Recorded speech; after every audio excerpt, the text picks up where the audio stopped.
What's good, everyone? This is DJ's Raw and Cut Truth. Give you the raw content that you deserve to read. And I got my brother Hoop Jargon in the building. How you doing, my brother?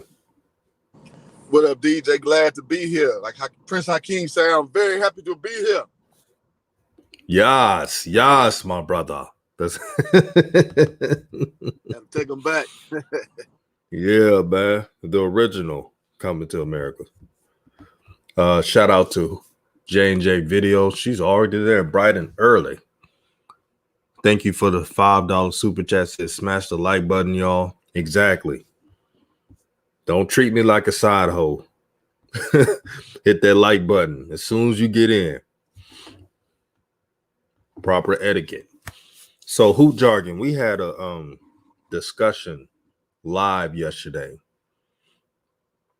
about LaMelo's journey, his situation. And there was a lot of opinions from both sides. There was one side that was saying, shout out to Gunna Boy. There was one side that was saying LaMelo Ball had it easier because LeVar wasn't as quote unquote loud or whatever. And then there's the other side that believes LaMelo's journey was tough because it was not a conventional route. Matter of fact, it was a non-conventional route. He had to go overseas to a place he has never been to, Lithuania. Coaches not even liking him as soon as he got there. Teammates jealous of him. So, Hoop Jargon, I want you to, just analyze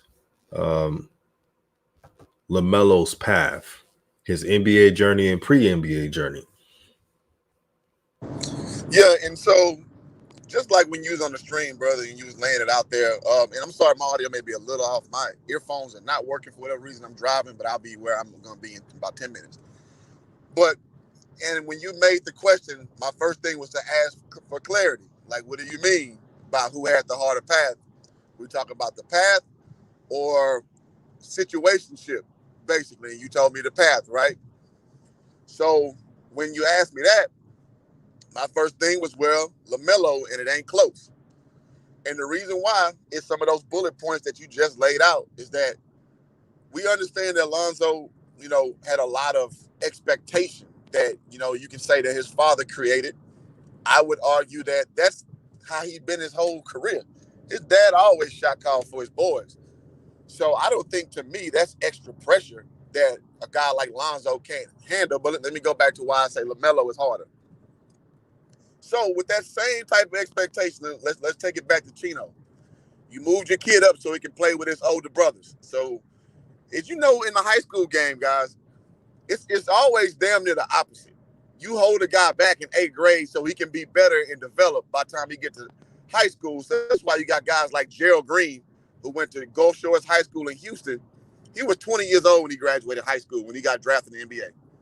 So LaMelo did the opposite. So he was real young playing up, and that is a lot harder. The degree of difficulty is a lot harder when your body's not developed. Don't believe me? Go look at the old AAU video with LaMelo playing against Zion Williamson and his SC elite team, I believe, playing against the big ballers. LaMelo like a little boy, like a little old boy. So the degree is harder because you made him play up, which is, against your body chemistry. So let's start there. Then the 92-point game he had, and everybody call him all hype. Then you withdraw him from the school. You take him to Lithuania like you already lined up. At 16, you gave him a job that 22-year-olds fresh out of, let's say, UCLA, who don't get drafted would take, right? And you got guys who misevaluated him. They took him off the draft board. They took him off the high school ranking board. We all watched this, right? Fast forward to when he didn't play so well. He was on the junior team in the LKL. Everybody's like, oh, man, he ain't doing nothing. And then he had a good game against the Chinese select team, and he destroyed them. Oh, they ain't playing nobody. Him and Jello, I want to give Jello his props, too. So fast forward up to his situation playing for the JBA. Oh, you're not playing against nobody when we've seen there are guys who play Division I level. The Guy played at University of Texas, San Antonio. I forget his name. He was a freshman of the year playing in that league, but it's nobody playing. All right, cool. Fast forward to Spire Academy. Oh, Rocky Watts, he's not even the best player. He had to go prove he's eons better than Rocky Watts. He goes and plays in the Drew League, frying them dudes. Oh, well, you know, that's just summer league. They don't really count. When everybody knows, man, you got to be in a hoop to be in the Drew League.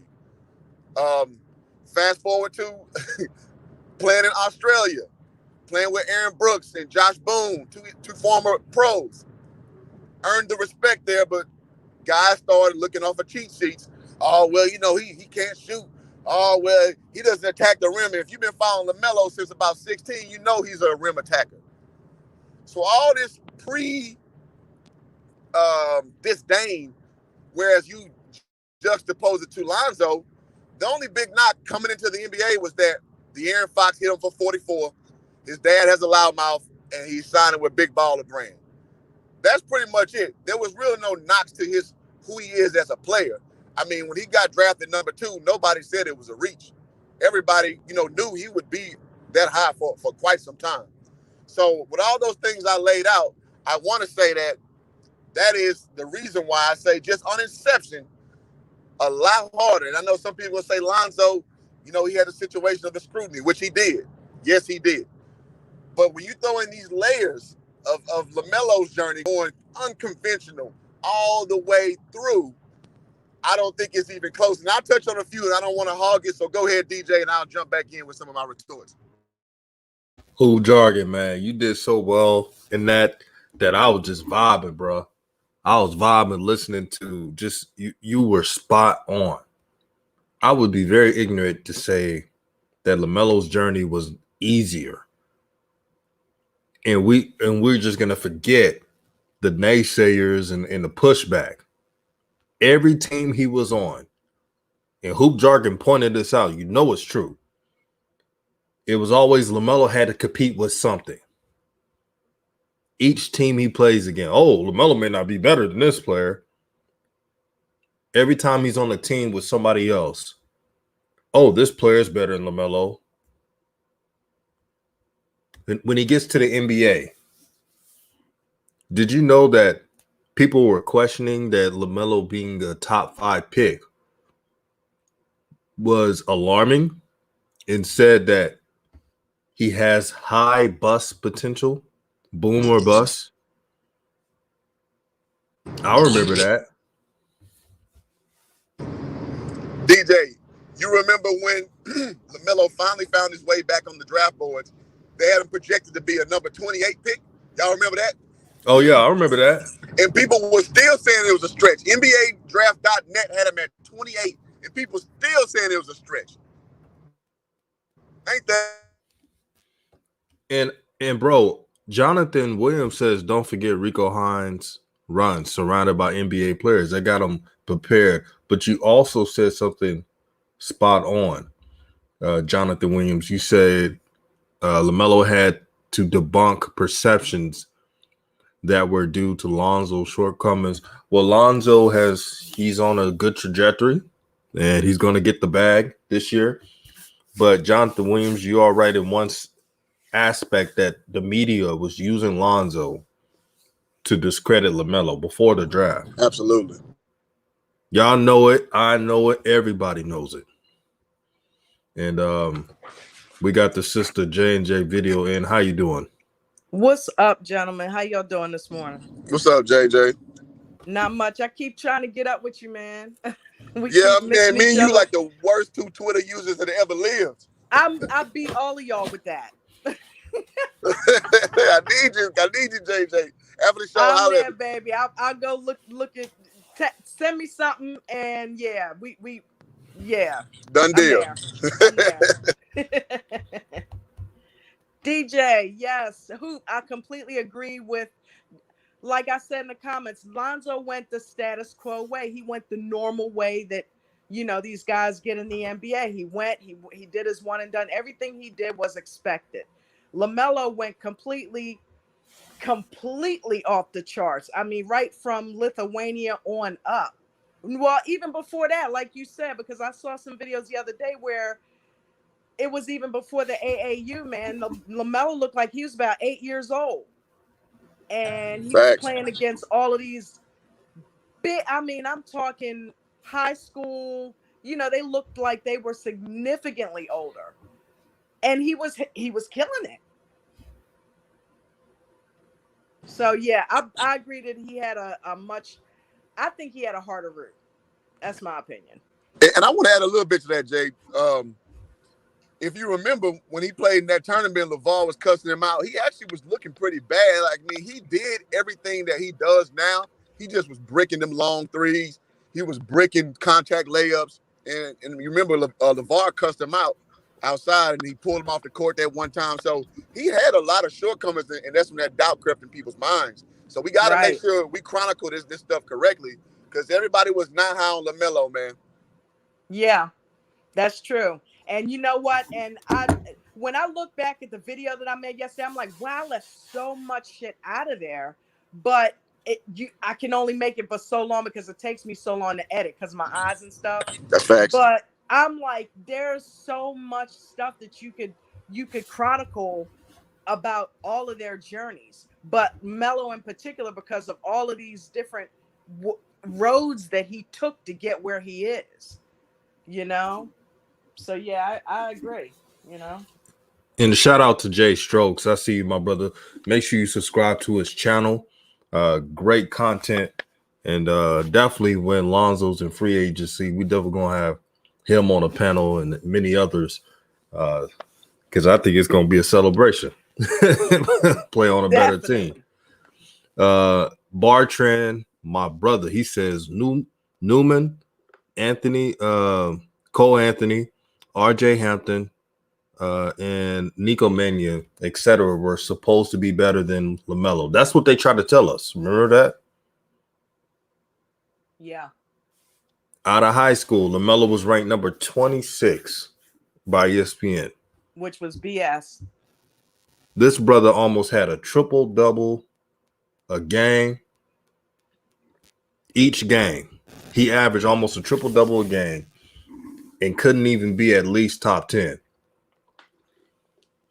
They couldn't even be objective. Thing either. No, I know. The McDonald's All-American. That was that. And you know what it was? It was straight up ball hating. That's all it is. Mm-hmm. Yep.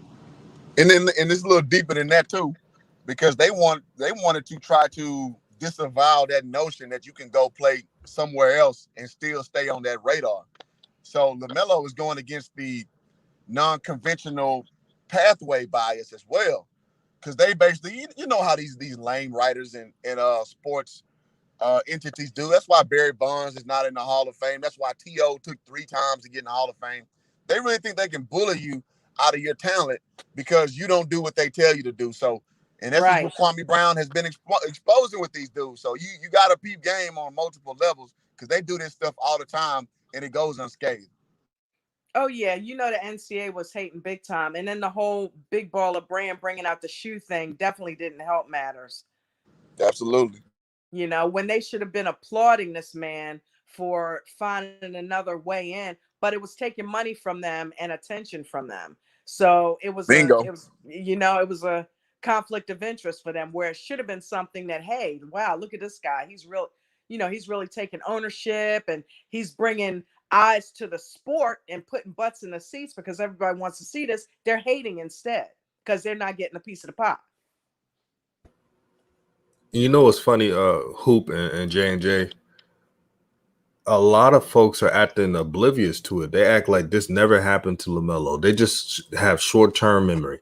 Yeah. Oh, he had the perfect situation. Look at his usage rate.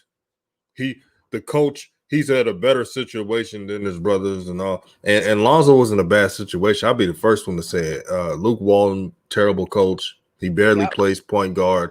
That's all true. But I'm not going to go here and say, oh, LaMelo has a better situation because he decides to attack more. LaMelo's always been a scorer. So that's going to come naturally in the NBA. I'm not surprised by it.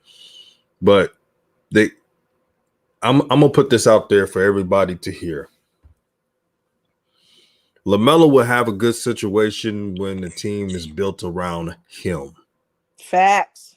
Let me repeat that for the people in the back. LaMelo Ball will be in a good situation when the team is built around him, when he has full control, when your head coach tells you we run everything through our point guard. I'm not saying LaMelo is going to have the ball 100% of the time. That's not going to happen. But what should happen is everyone should have a key role, and there shouldn't be anybody trying to be the man, the quote unquote the man. If you're not a perennial all-star, a star on the team, you pretty much have no leeway. Well, I'll say this too. What you said, who Jargon?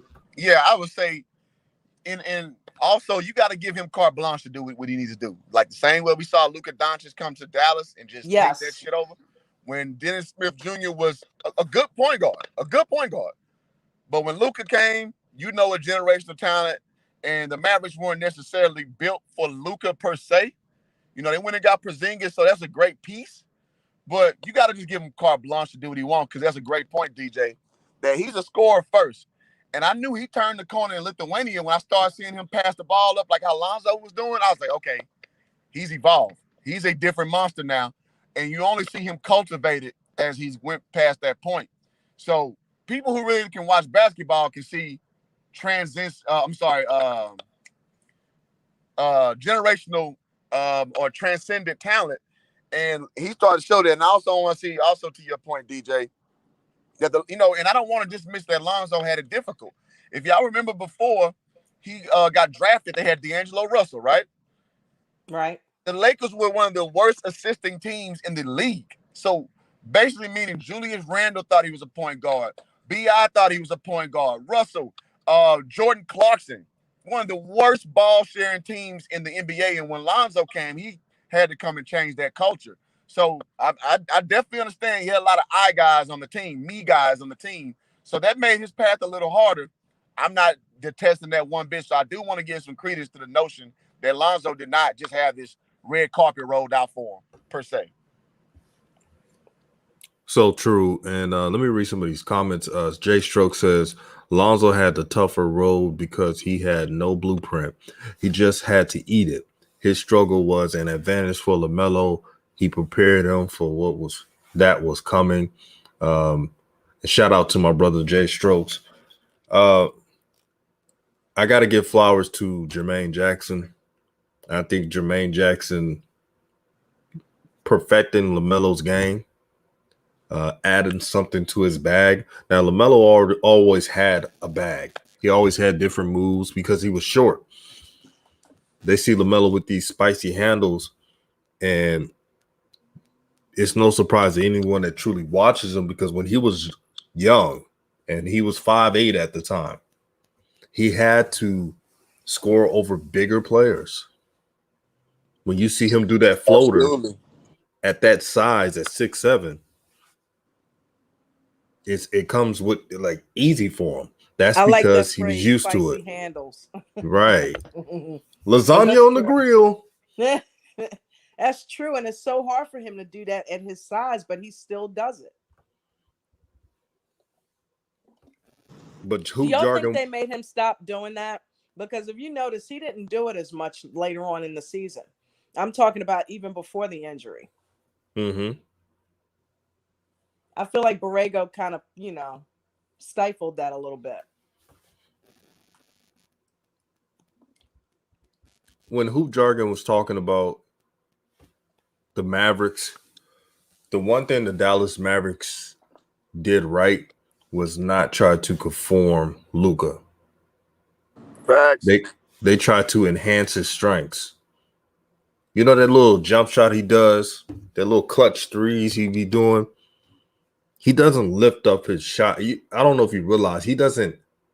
You're supposed, when you do a jump shot, and Hoop Jargon knows this, you're supposed to elevate with your shot. Right. When he does a jump shot, it's like he's barely even jumping. But it goes in at the right time. And the Dallas Mavericks didn't try to critique that. The Dallas Mavericks didn't try to change him up. They knew that they had a star, and they're not trying to mess that up. If it ain't broke, don't fix it. Right. Thunder says Jermaine Jackson over Demo. Understatement of the year. Yeah. That's the advantage right there. Uh-oh, we got the brother Jay Strokes in the building. What's good, brother? What's happening? What's happening? Hello. Good, man. What up? So I'm gonna give you the floor, brother, since you just came in. You ain't got to do that. I'm just listening real quick. I just got in here, so I'm trying to catch up. Oh, okay. Yeah, we were just talking about LaMelo's path. Like, was it easier? Was it? We acknowledge that Lonzo had a tough road. The Lakers, they didn't know what they wanted to do. They didn't want to build around Lonzo starting out, and it's bad enough when you have Luke Walton as a head coach. And even after you bring LeBron James in, you still keep Luke Walton that year. So we know it's very bad for his progress. Luckily, Lonzo did enough to get a bag this season, this offseason. And he will be getting $20 million a year. For all those who are saying Lonzo's not getting paid, he's going to get that bag. But what do you think about LaMelo's journey before and right now in the NBA? So I don't think his journey. Well, let me put it this way. So both of them, him and Zoe, had their own unique path to go down. Lonzo's a little bit more traditional and everything, and Melo, he kind of had more options. But I think LaMelo got better preparation for what was coming. Doesn't mean it was necessarily easier because he had to go do Lithuania and then over in Australia and all that. So I think he was better prepared due to who was around him. Obviously, Lonzo being in the league, so he got that heads up. Jermaine Jackson, he also got, when he was over in Australia, he got pro offenses and even Lithuania too. So he was way ahead of the curve. And that's why I was putting down in the comment section, when he came back stateside, he was so far ahead of everybody else. Like, it literally looked like he was already an NBA pro while he was in high school. Facts. And I remember Jamal Crawford talking about he should be in the league right now. He don't need to wait another year. He needs to go straight out of high school. I think Draymond Green said something around that to that effect too. They knew from what they were seeing, like, yeah, he could already run NBA pick and roll. He good to go. He already got the passing, and he already know how to attack the rim. He can play right now. I think his role was difficult because it wasn't conventional, and nobody really did it yet. And I think that's what separates him from Zoe. Zoe went in, and as the leader or as the eldest, usually take the hits for everybody else. So he just had to go straight through traditional way. Go to college, do your thing in college, get drafted, bada bing, bada boom. But I don't think he got prepared with like NBA offenses yet until he got into the league. So when he was in the league and he's sitting there like, okay, this is what's working. This ain't what working. He was like, okay, LaMelo, look. So you don't have to go through the headache I went through. This is what you need to start working on now. And I think getting Jermaine Jackson doubled down on that because he played in the league. So he can look at the game and say, yeah, this is what you need to work on because you already got this, this, and this. This is what you need. So right. LaMelo goes to Charlotte, and Charlotte takes him because he's available, not because they want him. But he comes in, and he's already the best point guard on the team. And so they're kind of shocked because it's like, wait a minute, he already is playing like a vet. We weren't prepared for this. We thought we were going to have to bring him along like Lonzo. But no, he's already ahead of the pack. So LaMelo's path, it wasn't conventional. It was harder in some ways, but at the same time, he also had advantages that helped him and better put him in a position to be successful. Early. I agree with that, and I think you laid that out pretty accurately. I just one thing I always evaluate players on is their personality types. Personality types matter. Some guys are just A type, and it's just like they're quick learners. They adjust on the fly. And they don't need a lot of prep work. And I think LaMelo is just that kind of guy. Lonzo is an overanalyzer. He needs a lot of like guidance. He needs a lot of confidence management. I think I just made that word up. I don't think I've ever used that before. But LaMelo is just one of them guys. They just, duck to water. Like, you know how ducks are born and they just know to take to water? That's how LaMelo Yes. is. And we've seen it at every stage. And I want the audience to understand, like, playing overseas is hard. That is very hard being an American, especially being a teenager. So I don't want to undermine his journey playing in Lithuania and playing in Australia, because those are jobs. I mean, those are jobs that a 4-year college grad at D1 level would take. We're talking about dudes who got who buckets. he is. It made him who he is. And let's just say he went traditional path. I think if Lonzo went and took the UCLA program up to where it was, because it was in the shitter before he showed up. And I give Lonzo all the props for that. He made them a watchable program again. Can we honestly say if LaMelo go 4 years at Chino, he wouldn't have went and did similar or better if he just went the UCLA route? Can we honestly say that wouldn't have happened? That's crazy that you said that, Hoop, because I was just about to ask you and the rest of the panel, what do you think would happen had they switched places? If they had switched places, to me, that's kind of hard because, like, let's talk about Luka, me being a Mavs fan real quick. Luka talks about how bad the NBA is skill-wise. And I think if you go play overseas, it's a different kind of reality check because it's a different kind of game. Yep. And they focus and harp on different things. Would he have gotten that stateside? I'm not sure, because you can watch him and see some of the Lithuania and all of that come out in his game. I'm not sure if he would have had that. Would he have still been good? Absolutely. But I think the maturity to his game might not have been where it is just yet. Yep. They're a lot more physical overseas. That's facts. And that's true. What I guess the point I want to overarchingly make is that the imagination, though. I mean, can we agree that LaMelo has a lot more in his bag than Lonzo? And I was just talking about that earlier. Well, LaMelo actually added to his game in Europe was passing the ball up, because, as we know, before then he was primarily like a deep shooting floater, scoring first guy. And DJ pointed that out as well. When he got overseas, he became more of a facilitator. He took that over to JBA, playing with his brother. And I want to kind of just give a little pushback to the notion, because he had an example, and that's why he was better. Because, I mean, Jello had an example as well. So I know he had the injuries. I get that. I totally understand that. But he ain't got the game. You can have 10 brothers go to the NBA before you. Drew Holiday's younger two brothers are not nowhere near as good as him. You understand what I'm saying? So we got to keep all this in context. Like, some guys are just better than some guys. And that's just, it could be natural. It can be DNA laced. That's just what it is. So we can't take away with just he saw an example. I mean, Lonzo's seen countless examples of players go to the NBA. Players talk to players. So we got to kind of keep this and not go crazy with an example, because he's either you cut for it or you're not at the end of the day. And Thunder says Lonzo need a Jermaine Jackson because Demo is a yes man. Yeah. Demo is like a friend to Lonzo. That is, when you got a friend that's your manager, that's who Demo was. And shout out to Rich Paul and company. I saw Rap God talk about it. And shout out to Uncle Vern. He said hit them likes. Exactly. What's up, Uncle Vern?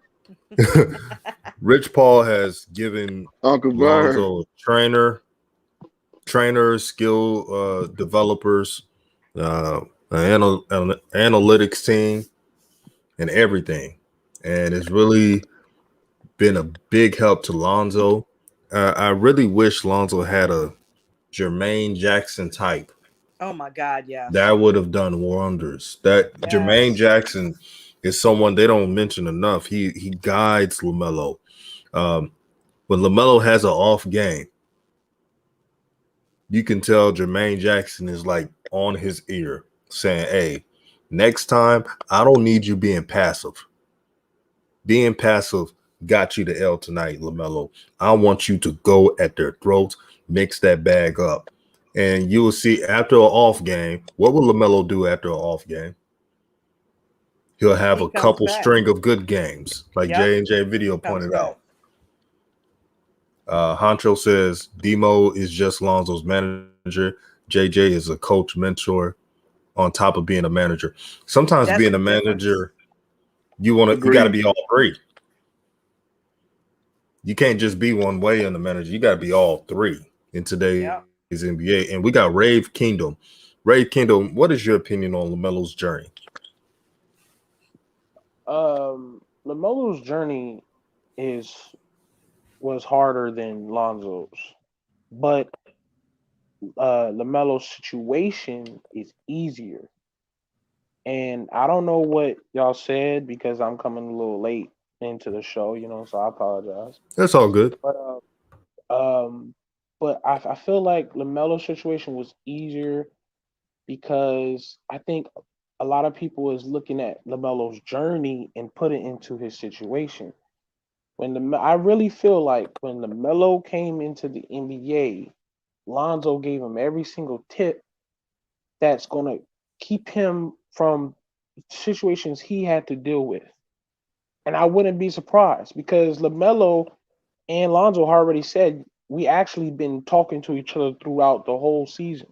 And I wouldn't be surprised if he gave him some tips like, yo, they're going to tell you this, this, this, this. And I'm telling you how to avoid that. Okay, that's just like a plus. Plus, if you talk about the situation, we're talking about LaMelo didn't have to come in the league with LeVar's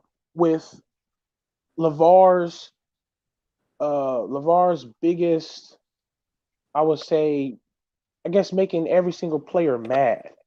When Lonzo came in, there were so many players so mad. Like it was directly an attack at Lonzo. Ben Simmons wanted to attack Lonzo. Jamal Murray wanted to attack Lonzo, and even had Patrick Beverly hot breath on Lonzo's neck. Okay, LaMelo didn't have to have that because that very year that Lonzo got drafted, everyone was so furious with LeVar. And when they were so furious with LeVar, everything was an attack towards Lonzo. That was whether it was the media or players. And everybody, I think, is looking at LaMelo's journey because he had to go through Lithuania. He had to hope because I think he had some low ratings. People were trying to put him down, and that was his journey, and I respect that. So let me not ever disrespect LaMelo's hard work. But when you talk about situation, and then let's briefly bring up after what we all know, Lonzo's coach, Luke Walton. Okay, just to replay it, Luke Walton literally said, "All right, Lonzo, you're the starter, even though I don't even like you. Get on that court." Lonzo literally brings up the ball, passes it to somebody. Somebody shoots bricks. Opposite team runs down the court. Lonzo gets the steal. Lonzo throws a beautiful half-court pass. He gets an assist. Luke said, "Whistle, whistle. No, no, no, no, no. Get him out of here. Get him out of here. No, no, no. Get him out of here. Get him out of here." And took him on the bench. I'm just to remind people, that's how bad it was. And that's just horrible. James Borrego is at least already getting an extension, even though he doesn't deserve that. But Luke was fired. James Borrego is getting an extension. And every single coach, Lonzo Let me has get a little been. pushback, bro. Can I get a little pushback? You go ahead. Can I give you a little pushback, though? So he got fired because LeBron came in, bro. So that's a big dynamic that switched with that team. That's not really. Yeah, and Zoe got to start. And we all know how we was firing up Borrego for not starting LaMelo. So let's put that in proper context. You know what I mean? So go ahead. I want you to give you a little pushback. No, you're right. LaMelo should have started. There is some things that I think Lonzo had got a better start. I agree. I totally agree. Shout out to Flight Sports TV. I've been on a couple of his podcasts. Can I jump in there just LaMelo, for a second? Go ahead. Yeah, I let her agree. jump in. I agree with you, and it's kind of like you're also reiterating a point that Hoop Jargon made earlier about the A type. Look at both of their journeys. Okay, here's the thing: LeVar Ball said, "I want you mad as hell at my son." He said it. He wanted that to happen. The difference is how they responded to it. I don't believe that Lonzo was the type that could Bingo. really deal with that. LaMelo eats that shit up. Okay, LaMelo wants you coming at him because he's a Bingo. dog.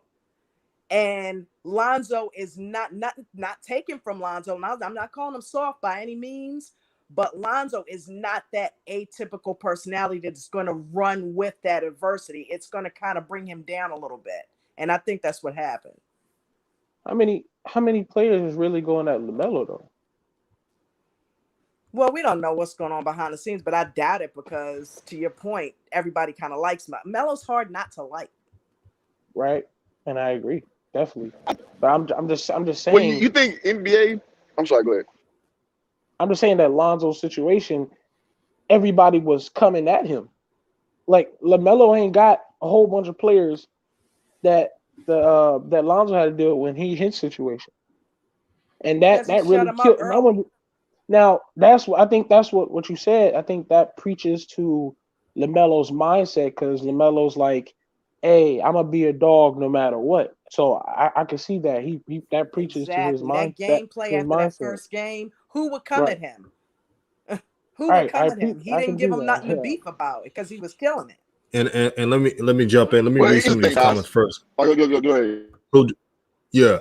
Shout out to Court Vision for the $5 super chat. Thank you for help growing the nation, my brother. Peace and blessings to you. J.K. Robinson says, just because you have more ability doesn't make the road taken easier. Just because you have a better suspicion doesn't mean the road is suddenly has potholes.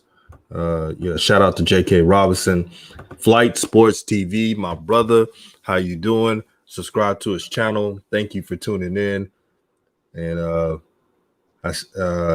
Flight Sports TV says, shout out to my bro, Rave Kingdom. Yeah, he owned it down today. Bartrand says, LaMelo jumped on the players from the beginning. Yeah, I did see that. Let's be honest. When LaMelo played, even the game where he played 15 minutes and has 0 points, it was a weird game because he took only 5 shots, but he was aggressive. He was like at the paint, creating something out of nothing like he usually does. Could y'all see the point where if LeVar would have said that to LaMelo and said, I want people to come at him, or do y'all believe that he should have said that with LaMelo and not Lonzo? I want your honest Well, here's the opinion. thing, man. It don't matter. At the end of the day. So honestly, man, it don't matter what you say because at the NBA, it's dog eat dog. These dudes are competing for spots. They're competing for clout. They're competing for money. They're competing for endorsements. You understand what I'm saying? So it's like the prison yard shit. The top dog at the prison yard going to establish dominance early, so you know not to test, right? So Facts. LaMelo is more of an aggressive type personality. Lonzo is more passive. So people perceive passiveness as weakness. So they are going to tend to come at you differently. Just how, like, I'm a jokester. So I know some dudes I can joke with some ways, some dudes I can't. It's all a personality exchange. So I understand how people can say, oh, LeVar put their target on Lonzo back. True enough. However, a player know who they looking at on that court. So if a dude come and show you what he about first, you're going to step back a little bit. But if a dude's more nonchalant, you're going to perceive that as more weakness. So, and we all know the famous game when Patrick Beverly, just tried to punk Lonzo and all this stuff. But then John Wall tried to do it too, and John Wall got that issue from Lonzo. So don't feel sorry and act like the shot calling was a caveat. LaMelo is more of an A-type. So you know when the alpha steps into a room on the court, you know you handle them different or it's going to be a different result for you. So I do want people to keep that in scope and not get so down, like, or get so out of control, rather. Like, just because LeVar said all this, players gonna act a certain way. No, players gonna act off what they see. On that court is what the effort they gonna give. And I just laid out why. Like, this is the best league in the world, and it's that way for a reason. So let's not lose scope of this. Like, it's just some good old boy club or just like a playground situation where, I like this guy, I'm not gonna go at him. Bullshit. It's the best league in the world. They always gonna try to take your head off if you show that you got weakness. So whether LeVar has said that or not, that would have happened. And reaction is where it matters. I would like to hear Jay Stroke's opinion on this topic about the Ball brothers dealing with opposing teammates, because Rafe Kingdom was saying, like, and he made some good points, but Rafe Kingdom pointed out that pretty much Lonzo, if you're correct, Lonzo had to deal with more verbal bashing from players. I can't forget that LaMelo dealt with teams game planning for him. And it's all about knowing your personnel. Hoop jargon. You played overseas, you played in college, so you're aware of this.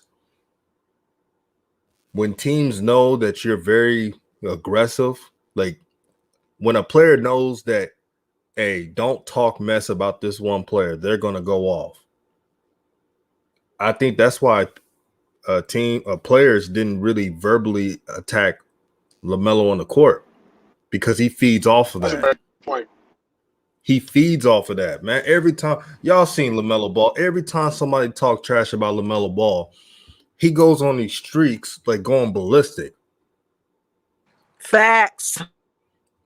We've seen it countless of times. That's so maybe point. they're like, if I talk mess about LaMelo Ball, I'm going to trigger something that's not going to be good for my team chances of winning the game.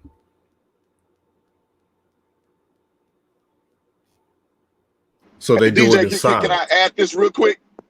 Yeah.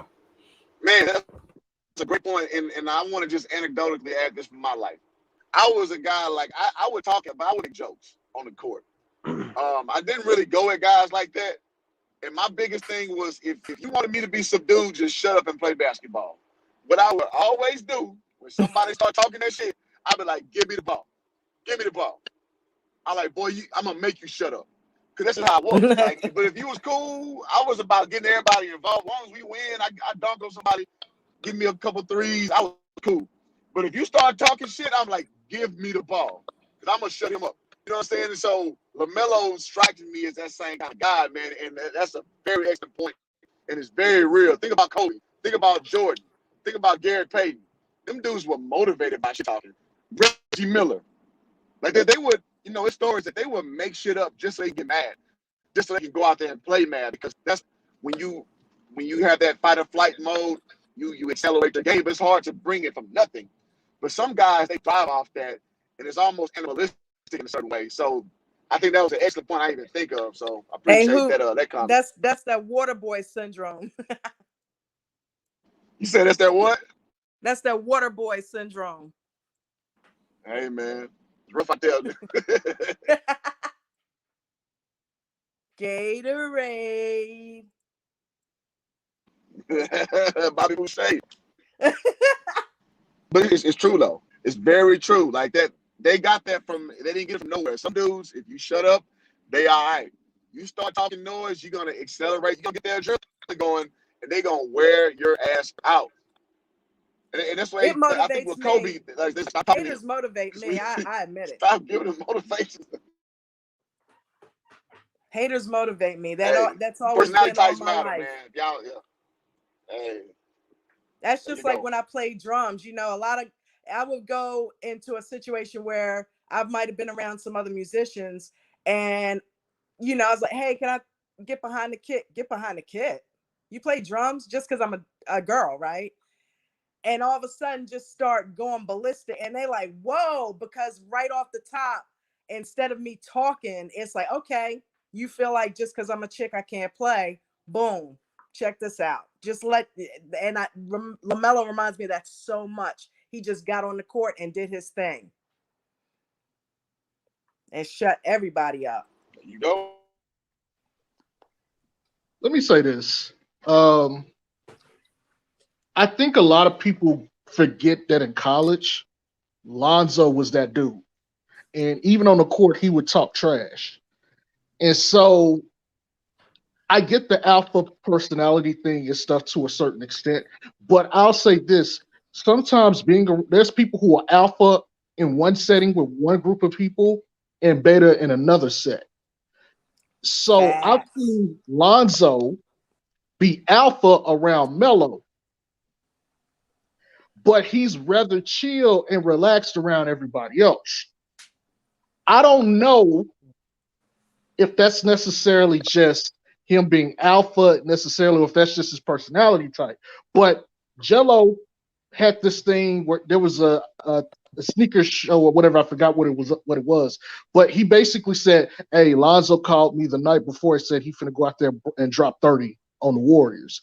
And he went out there and did it. Lonzo has it in him. It's not like he doesn't have it. It's not like he's just a guy that sits back and he's just going to be submissive to everybody else. No, I think he prefers to pick and choose when to turn it on and when to turn it off. And I've seen people like that. 9 times out of 10, he's observing, he's watching, and he's chilling, he's playing it cool. I think LaMelo, especially being a younger brother, is always on 100.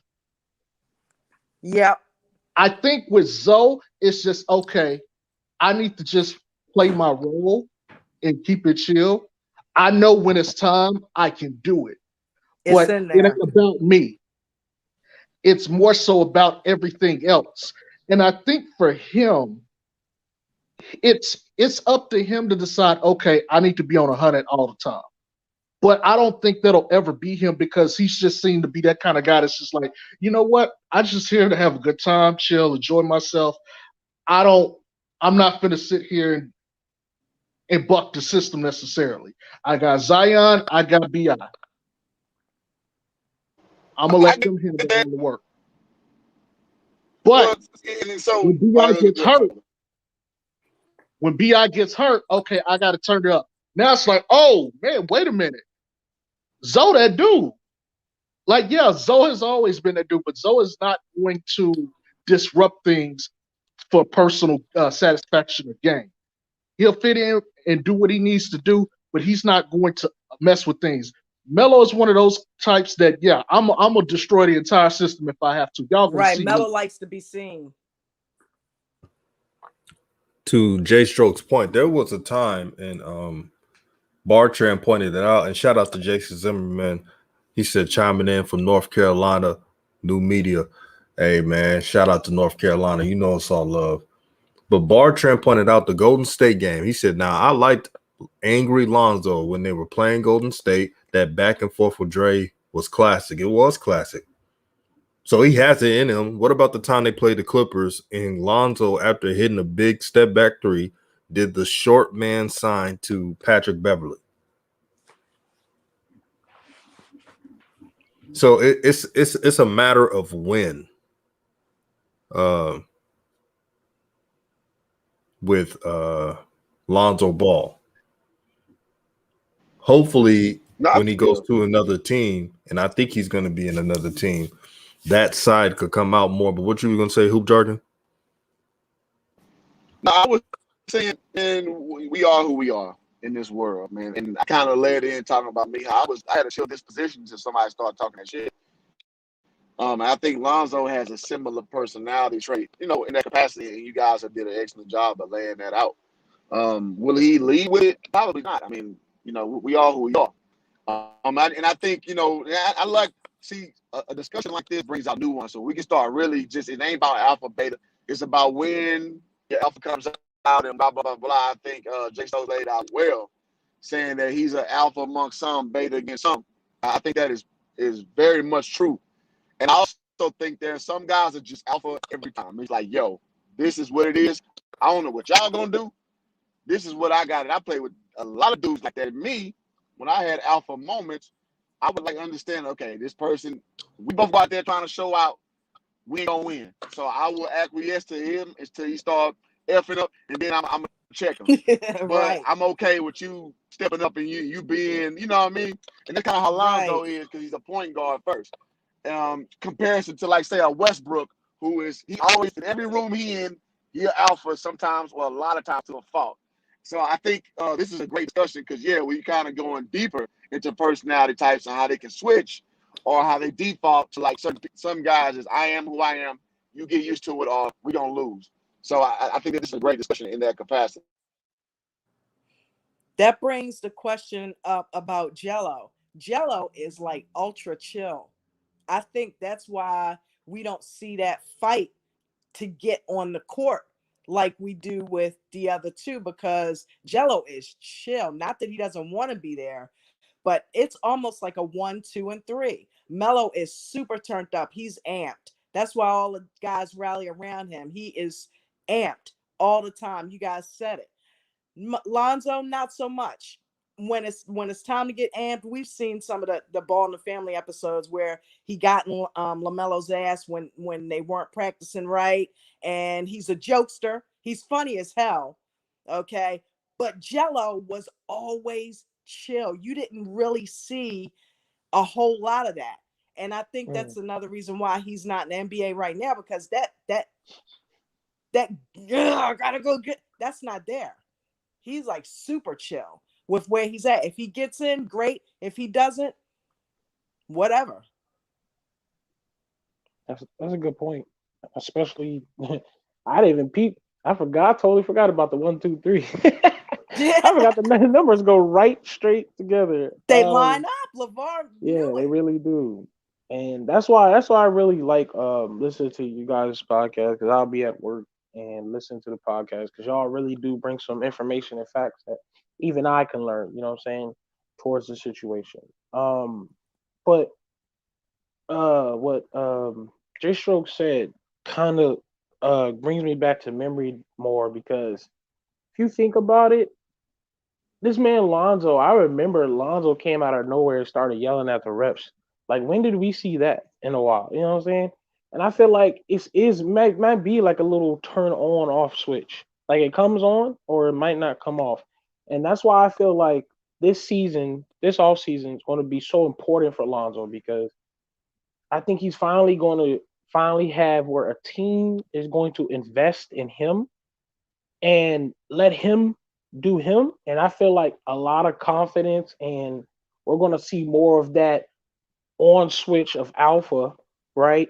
Come out more, because I think he finally gets to be a part of the offense in a way that the coaches set up things for Lonzo as well. You know what I'm saying? So it's not like Lonzo's being traded to a team. It's not like Lonzo's being under contract or something, or he's just a part of the deal.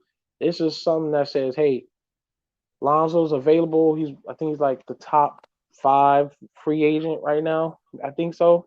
Could be wrong. You can, correct me, but uh, Lonzo's going to be very important. And if you pick him up, you're technically saying we want Lonzo a part of our offense. You know what I'm saying? And that right there hits me different, because just yesterday, people was calling Lonzo bust, whatever, everything, and all that. Talking about he's trash, whatever. Now there's a whole bidding war on Lonzo. Like, that just, you know what I'm saying? Like, there's a whole bidding war on Lonzo. Like, hey, that's just how I feel. That's crazy.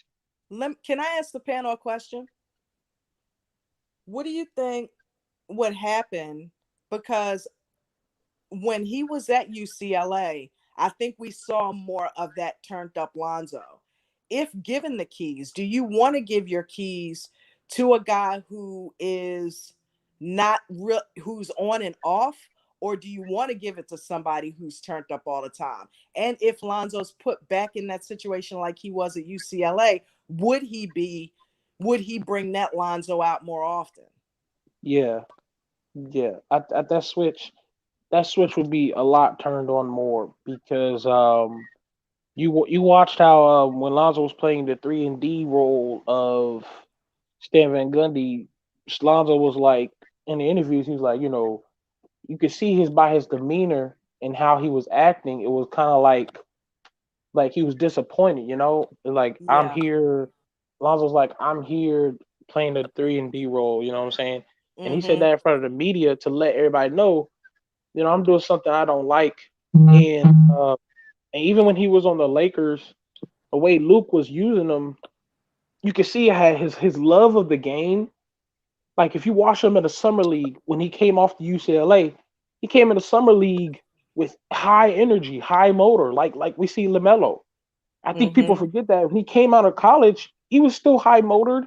He was like, get down the court, let's go, throws it up the court. But when LaMelo killed his confidence, he was like, you know what I'm saying? It was more and more. Luke was draining his confidence, and he couldn't really turn on that alpha switch anymore. And if he gets on a team that's going to Wow. allow him, if he gets on a team that allows him to use that alpha, he actually a team that gets to like let Lonzo speak, and I think Lonzo will be able to speak more. He's gonna be able to control the team more. Like, hey, no, get down the court. You go swing them the full court passes, half court passes, running the team. And that's why I think we Lonzo fans, well, I want to say Lonzo fans, the Ball brother fans, or fans we can call us. People want to call us delusional, but really we're just saying we know at the end of the day, if Alonzo gets on a team that can let him do him, we're going to see the Lonzo from the UCLA. We're going to see Lonzo from the summer league, and we're going to see Lonzo when Lonzo took LaMelo and gave him a quick hands on a 1v1. You know what I'm saying? And if I'm not mistaken, I'm gonna get deeper into the footage. I think Lonzo played Kuzma in a 1v1, and Lonzo had to give him the hands real quick. If I'm not mistaken, I could be wrong. If I'm not mistaken, if I remember my footage right. So I'm trying to tell people, Lonzo, people want to talk about Lonzo being trash. He's out of the league. It's absurd because Lonzo started every season, and I think if I'm not mistaken, he had competition with Rajon Rondo or what was an Nikhil they wanted to start. So it's like Isaiah Thomas that came in. So I'm like, bro, clearly Lonzo off camera is giving people the work. You know what I'm saying? But when the Yeah. game start, when the game start, it's like, let me sit in the corner. You know what I'm saying? It's like, Okay, so no. here's my thing with that though. Mm-hmm. Do you what if he doesn't get that coach, man? Can I interject real quick? Sure. What if they don't give him the keys? Is he So still just gonna stay? You gotta take them keys sometimes. Go ahead. I'm sorry. you good. So the one thing I've always said is we can't want it more than Lonzo. Lonzo has to want it for himself. And I Facts. still stand and stick by that. He has to want it for himself, regardless of who is the coach or who else is out there. With Lonzo, to your original question, I like Lonzo like this to some degree because Lonzo reminds me a lot of myself. He reads the room. And you don't want a guy constantly on 10 all the time because sometimes everybody else can't keep up with you. Right. Sometimes you got to be able to assess the situation. And you need your floor general out there. He needs to know when to go to 10 and when to be like, okay, I need to back off a little bit so that my guys can get where they need to go. I would prefer Lonzo to still be similar to who he is right now and just turn it on when need be.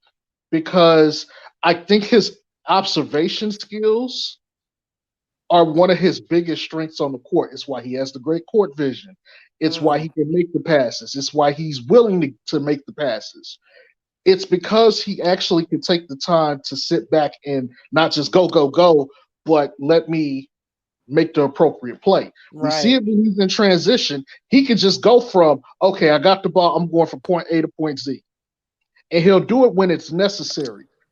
People like Russell Westbrook don't know how to turn it off, and it's a detriment at times as much as it is a good thing. Regardless, as far as this offseason is concerned, there's a lot of teams that he could go to. And it really is just a matter of what he wants. There's a possibility he could stay in New Orleans. And that'll tell you all you need to know about who he is and what he thinks. But wherever he goes, he has to understand what he's going into. And he has to make a decision for himself as a man. Okay, this is what I want. Okay, first 4 years in the league are done. I'm not a baby no more. I Right. have to make a decision. Is this going to be strictly about money, or is this going to be about success? Right. If this is going to be about money, okay, fine. I got to deal with blah, blah, blah with this. But if this is about success, there's going to be certain expectations he thrown me for success. And I can't cower. I have to Right. be ready for that. So he is going to have to make a decision on what he sees himself as. There's teams out there that could probably give him both. But if he's any kind of a man or one of those quote unquote alphas, he's going to want to go someplace where he feels like, okay, I can compete with anybody out here. We can go against any other team, and we got a chance to get in the playoffs and make some things happen. I would hope that it's less about the money, because I know he mentioned he wanted the money, but I would hope it's more about, okay, I need to find right fit, right system, and right continuity of guys that I can play and work with, and we can go out here and do something. Because without those three, his success is going to be limited. And he's already got a shadow over him because his first couple of years, there's still people that think he can't shoot. And we're in year 4. This is the second year of him shooting over 30-something percent, 37%. And people are still out there, even announcers, oh, Lonzo can't shoot. He's got 2 years showing he can, but yet his first 2 years of the league still stain everybody's memory. So for him, the most important thing going forward is what kind of man and player am I going to be, and what is my legacy going to be on this court? He's I'm going to have to curious make to know that your decision. take on him going to Charlotte. I don't think he needs to go to Charlotte. I mean, yes, him and LaMelo would work, but at the same time, I don't think the league is ready for that yet. God, I want to see that so bad. I mean, he could go to New York, he could go to Miami, Orlando, Toronto, one of those teams, become an all-star. They could play in the all-star game, and you already know that would be ratings galore. Yes. If it's like, oh, both Ball brothers are on the same team, you know. I don't think they're going to make it happen because it's going to be like they're going to be able to monopolize. You know I'm going with that. They're going to be able to monopolize. And a lot of people tend to forget, LeVar said, truth be told, LaMelo is not supposed to be an on-ball player. Right. He's supposed to be a scorer. He's supposed to be a two-guard. Yep. So truth be told, he's not even being used properly for what he was groomed to be. So really, if you get Lonzo there, he can kind of do his thing, which is just score. Right. You know, sure, he could fill in and do some of the stuff that Lonzo can do. But really, he's, like I've always said, he's the bridge between Lonzo and Jello. Jello is the scorer, Lonzo is the passer, and he's Melo both. does both. That's crazy you say that though, because LaMelo has been playing point guard and doing a lot of his passing, and people forget, like, oh my God, how did y'all say? Because these haters have said this, and people who don't understand have said this. Like, how can you put Lonzo and LaMelo together? Their point guards not going to work. Ball dominant. Like, hold up, y'all forget LaMelo and Lonzo played together before. Okay, LeVar has said that they're fast paced. They know each other's game. Okay, if Lonzo gets a steal, who you think is gonna run full speed already down the court? LaMelo is going to work. People act like that's not going to work, and it is going to work. They know this.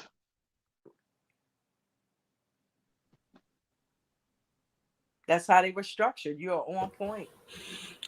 We got almost 70 plus in the house. Make sure you hit the like button, Let's get to 50 likes while we're on this great stream. The knowledge that is kicked in is so important. This has been a great day so far. And this is how you do a conversation online. Even if there's a slight disagreement, I like the fact that they're coming in and bringing facts and bringing some opinions where we can learn from. That's what it's all about. SMG says Lonzo to Chicago, man. Chicago.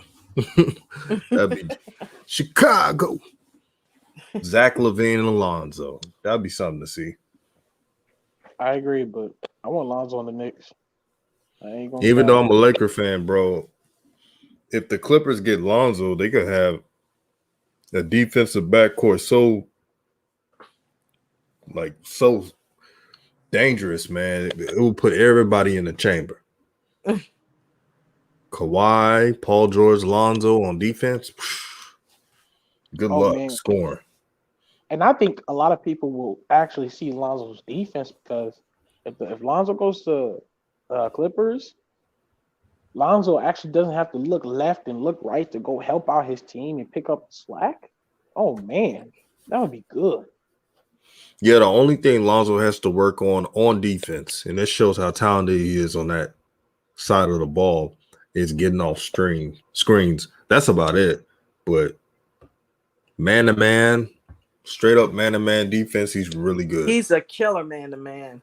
Right. Truth be told, I think I'm probably the only person that don't want to see him on the Clippers. Oh, please elaborate. Because I like the Clippers as a team, but the more and more I thought about it, they don't have enough passing on that team to facilitate Zoe. And I think Zoe would be going into another B.I. Zion situation. And I would much rather him be on a team where passing is at the core of what they do. I've been on the record of saying I like Bam next to Zoe, and I'm not sure he'll get to Miami, but I would love to see him there. Chicago, I find myself leaning in some days and leaning out because they don't play defense, and you're going to need both. And if they're not going to play defense, why not just stay in New Orleans? Right. New York, they're built for defense. Hey, Jay Strokes. Yeah. Oh, yeah. Your mic was echoing. That's why I was letting you know. Are you good now? Is it still echoing? Yeah, I'm going to take you off and bring you back on. Okay. Hoop, there it is. Hoop, there it is. Back in the building. I went to the grocery store, man. My stuff would sound like a robot, man. I was like, man, let me. Oh, man. That's very dangerous, man. You 6'7", your stomach going like that, that's an emergency trip, brother.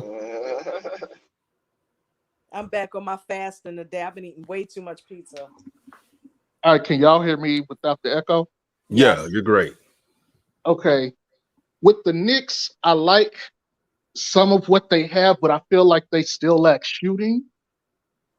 And I'm not quite sure I like the playmaking in general.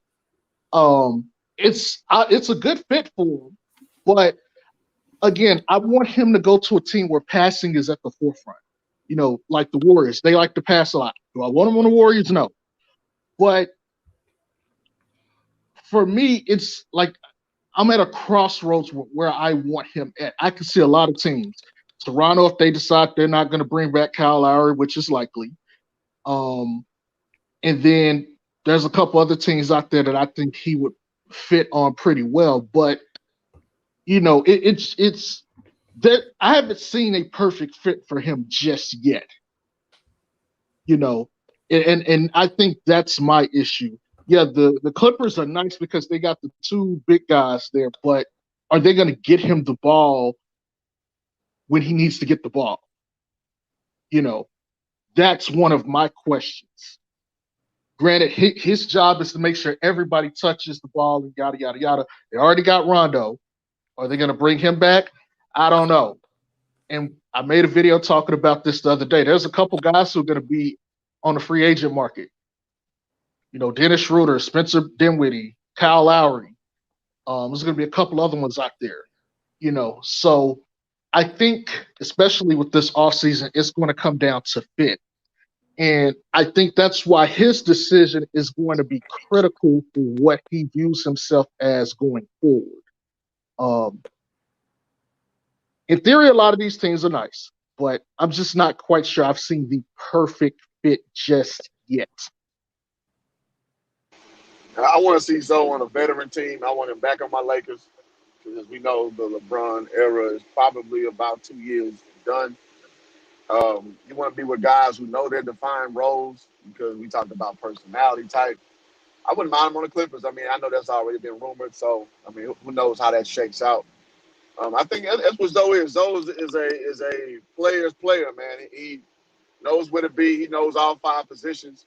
So when you get guys with high IQ who don't have ego issues and everybody want to be a point forward, I think that's when you'll see the best version of Lonzo, much more in comparison to his initial Jason Kidd prototype. So that's what I'm hoping for, the right veteran team. I'm not going to play the game where you got to cherry pick the best situation. I think exceptional players adjust. But, yeah, man, guys who know what they're doing on that floor, I would love to see Lonzo have that opportunity. Speaking of that, and I hate to cut you off, I expect a lot of teams that were on the cusp or who have been, I guess, competing for a couple of years are going to actually break down this year. I think Miami might end up shipping out Jimmy Butler. So that may be a point of contention. Kawhi could opt out and become a free agent. And who knows? He might pick up the phone and give a call. Hey, Lonzo, you want to go to New York? Want to go to Miami? Just saying, it's something that could happen. I'm not saying it will. If Portland gets shut out, they could break it up. So in context, the offseason and everything looks one way right now. And we're thinking, oh, these are the only teams that have money. But depending on how these playoffs shape out, a lot of that could change. And if the Clippers don't have Kawhi anymore, are they as desirable? That's something. Hell no. Exactly. So we gotta like right now it looks good, but it depends. If they get beat by the Mavs, I don't know if Kawhi's gonna come back. And if Kawhi don't come back, does he want to be out there with just Paul George? I don't know. If Jimmy Butler is gone, does he want to go to Miami? Because Jimmy Butler's a different kind of dude. Maybe he want to play with Jimmy Butler. I don't know. All these things are going to have to flesh themselves out, especially with the draft, yada, yada, yada. We might even get a team like Detroit that say, hey, we want to get Lonzo. And what if they throw $25 million a year at him? Is he going to turn that down? That's crazy. I was just thinking the same thing about Please don't do it, Lonzo. God. And that's why what kind of person he is going to matter. And these situations that these people are talking about right now may not be the same. Portland might be like, all right, we giving up CJ McCollum and Nurkic. You think some teams that got cap space ain't going to jump on that? The Knicks might be like, dang, we could use Nurkic. CJ. Or we could use Nurk.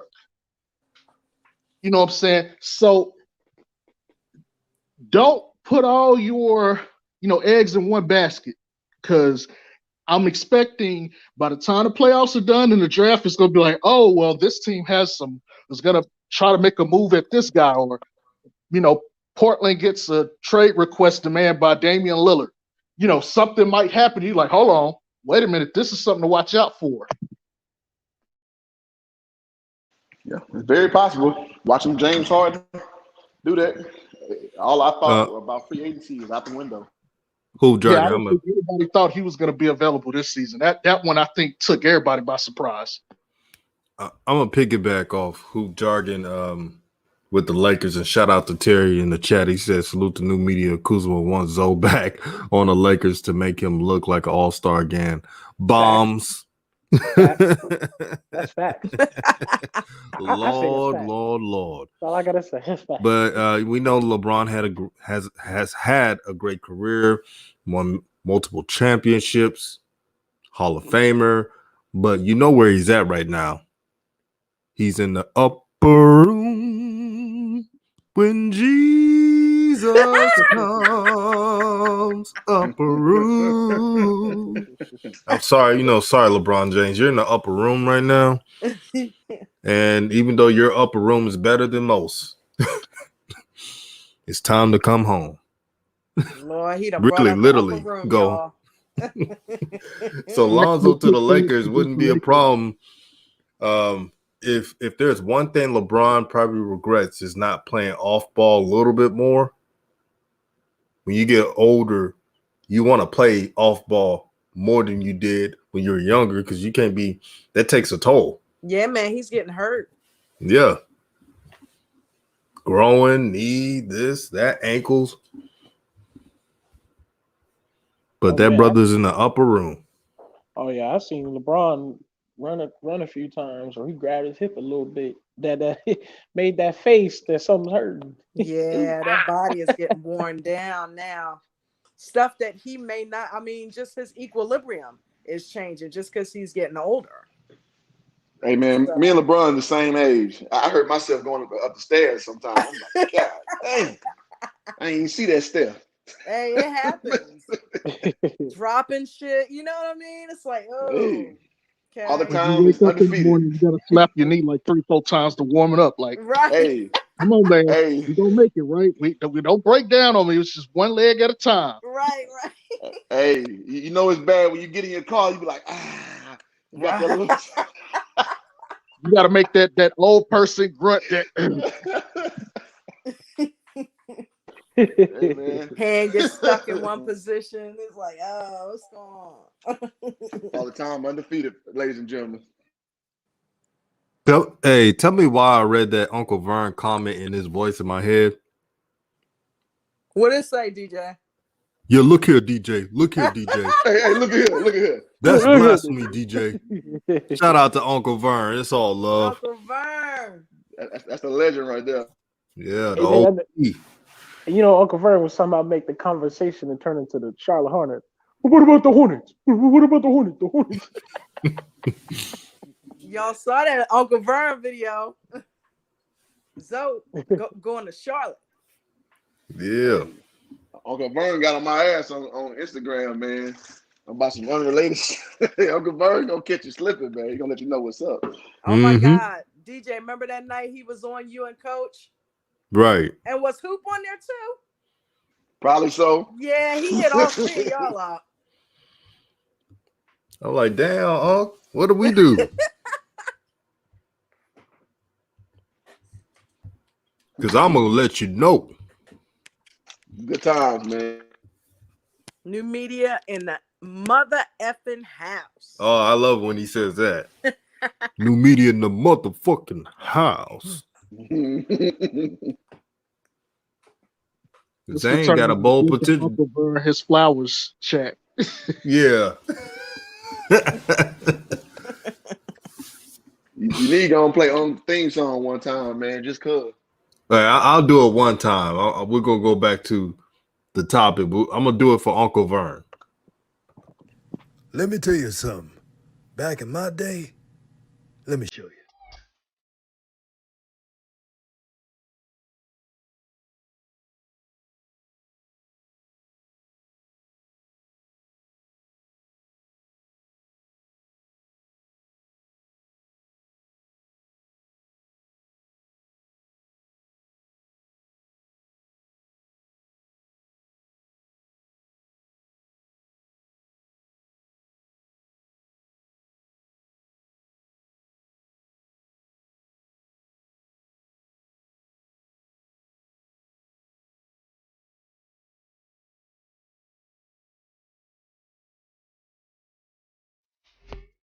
Okay, we're back. Hey, it get me every time, man. Oh, Every man. time. Hey, Hoop Jargon, I need your opinion. All right. What's good? I kind of heard and JJ too. I heard Jay Stroke's opinion about this, DJ's opinion about this.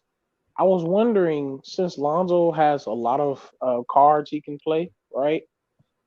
Can a team offer him 25 million and Lonzo goes, "Hey, look, we can make a better deal. You can take my contract to 20 mil, and you can get you a free Leangelo on the team." What's your opinion Mm, on that? And JJ. mm. I'll let you go first, JJ. Oh my God. Well, I would love that only because I really feel like that's going to happen, guys. I feel like LeVar, I feel like it's going to come to fruition that all three of those brothers are going to end up on the same team. Only reason I say that is because NBA is like big pharma. Okay. They want their cut. And if they get a bag happening like that, because it's going to, I mean, even though it would monopolize, NBA is the ultimate monopoly. They are going to gain no matter what. So I think he should do it because I think it would just make sense. And it's a way to get him in. Right. I was watching somebody the other day talking about oh man, how a brother should bring another brother in. I can't remember who it was. It might have even been on Kwame's channel, but hey, one of them needs to get him in. Yeah, and I felt like I said that because I felt like this is a big time that he could just try. Yeah, And use it. I've heard DJ and Jay Strokes, they kind of had a similar format. It's like I don't think they both kind of say like they feel like Zoe doesn't really have that type of power just yet. And for me, it's like I don't think it's even a power thing. I feel like I think Lonzo can really like come on. You could tell a team. You could tell a team. LaMelo. Yeah. Because everybody's seen what LaMelo can do, that actually may work. Right. And I think about that all the time ever since the free agency, this year has been talking about because I'm like, look, if a team like the New York Knicks who's ready to spend 30 million and actually offers him 25, I don't see how Lonzo couldn't be like, look, hey, listen, we can make a better deal. It saves you money. It's worked for both of us. You get you a shooter in Leangelo, and you can even cut my contract to 20 mil. And you was about to offer me 25. You know what I'm saying? And I just feel like how that works, and that's why I want Hoop Jargon to also. Yeah, I want to what know you think about that, Hoop? All right, I view this with two minds. My first mind is like traditionally speaking, and I'm gonna get closer to what DJ and Jake Stokes was saying. Like, I don't think he necessarily has the cachet to demand that. On my first mind, just how I'm thinking, how he didn't get re-up, he didn't get his initial bags. So I don't think he can throw his weight around like that. Right. That's what we're thinking with that mind. But if I'm thinking more with a progressive mind, I would say that if we want to kind of just step back for a second and see how unconventional this family is, it wouldn't be so crazy to think that would be their next play to start really throwing their weight around and get all three brothers together thing. Yep. So I got to start rethinking how I think of this because this family don't think on traditional ways, and LeVar has laid it out off rip. So I would love to see it, and if they are going to execute that plan to get the brothers together, I don't think that's too crazy of a notion to want or expect. So I love that question because I got fight against my conventional thinking to think with an unconventional family. So to give you a direct answer, probably not. But I don't think it's so crazy to think that could happen. Let me jump in real quick. So, and I'm still on the record of saying I don't think it's going to happen. But for it to happen, Lonzo's going to have to take a step forward the next 2 years because by then, Melo will be coming around his rookie contract being up. At that point, if Lonzo is nearing All-Star or is an All-Star level player, and you got LaMelo as an All-Star level player, maybe even MVP candidate, you might be able to say, okay, now wait a minute. We got Melo, who's proven, and we got Lonzo that's proven. But here's the kicker. Jello got to be doing work outside of the league for it to matter. Because, oh, Facts. let's go get Jello. Wait a minute. What has Jello been doing? Right. It don't matter what their cachet is. Jello could be 25 sitting at home eating, whatever, and not working out or doing anything. If that call come and he not ready, that's going to spread throughout NBA circles. And what's going to happen is they'll be like, nah, he don't really want it like that.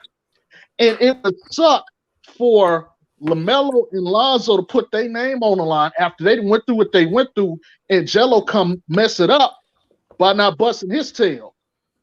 So Jello gonna have to get somewhere, bust his butt, and then they gonna have to bust their butt because they're not gonna give it to him for free. I don't care that they sitting there and they the ball brothers or whatever, and they doing their thing. They're not gonna give it to him for free because guess what? That validates LeVar. Yep. Jello got to come with it too. Jello got to get his name out there. When is the last time we heard from Jello anything basketball related? Actually, not too long ago, because on a sneaker commercial, Jello said that he's gonna get his well, he didn't say he's gonna get his brothers, but we're kind of expecting him to do it. But he said he's gonna get a squad to play in the Drew League this season. I know exactly what you're talking about. But what have we seen him doing on court? Nothing. We haven't seen anything from him in a while. He's not on a team. He's not in somebody's G League. He's nowhere. The NBA is about promotion and visuals. They got to see you.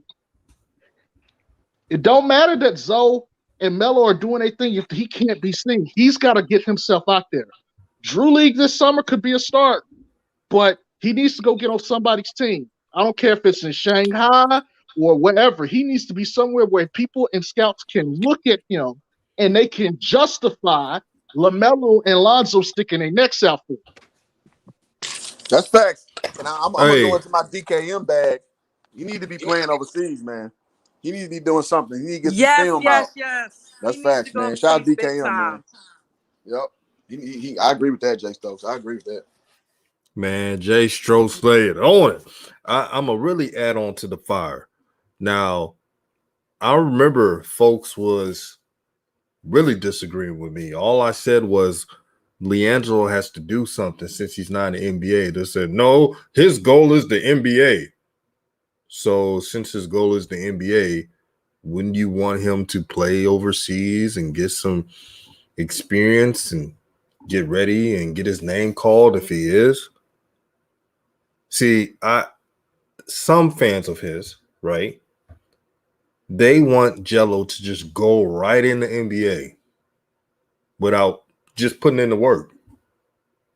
Lonzo has put in the work. He has dealt with adversity, still dealing with it, and he has risen above the hate. LaMelo has done the same thing. Jello, even though he was injured and now he's healthy, he hasn't done anything except possibly playing in the Drew League. So he's got to want it. His brothers can't get him to the NBA. They're not elite yet. Jello has to force his hand.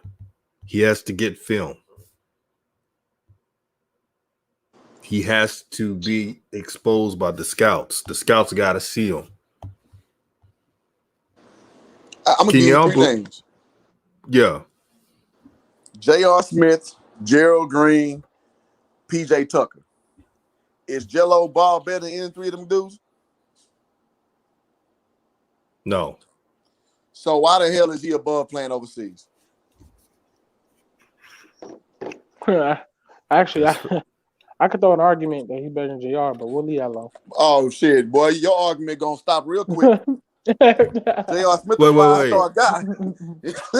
Jello a three-star, so we can end that real quick. Who did Ray Kingdom? Who did you say Jello's better than? I think he's better than JR right now. J.R. Smith?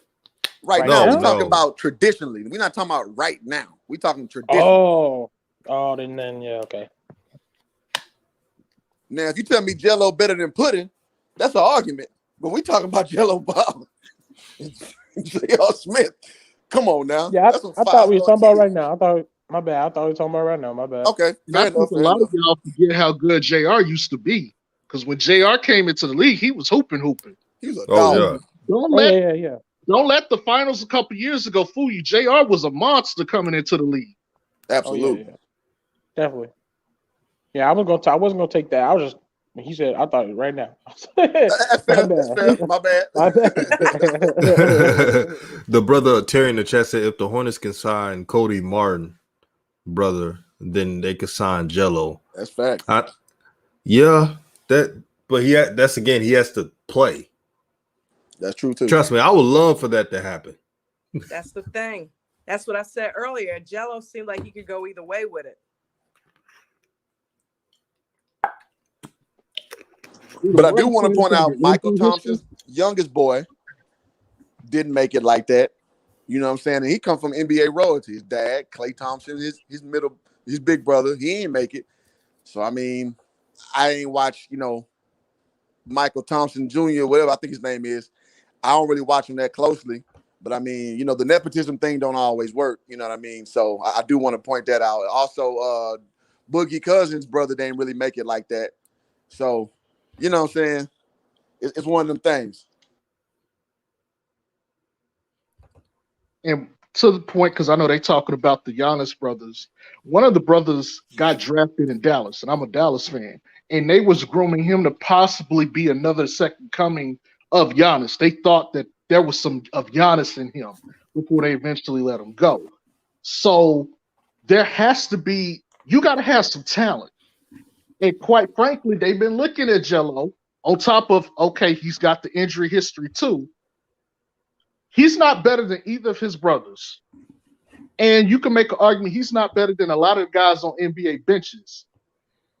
And that's why I'm saying he's going to have to put himself out there. He's going to have to get on the team, even if it means he's coming off the bench somewhere to get going. What, 2 or 3 years? LaMelo contract up. Lonzo, if he decides to take a 3-year deal, hey, you want to get both of us, get our brother. I really think Jello needs to go the same route LaMelo did and go down to Australia. He was supposed to go. LeVar had said, I think he was supposed to go, but I believe it was something with his surgery or his recovery that he couldn't go, but he was supposed to sign in Australia as well. The London Lions wanted him. He didn't want to do that, which Coach Joe maintained that was kind of a trash league anyway, so why bother? But yeah, if he went down to the NBL, and just to show, that's exactly what Melo did, and it worked. T Sam I M says Jello got heavy feet.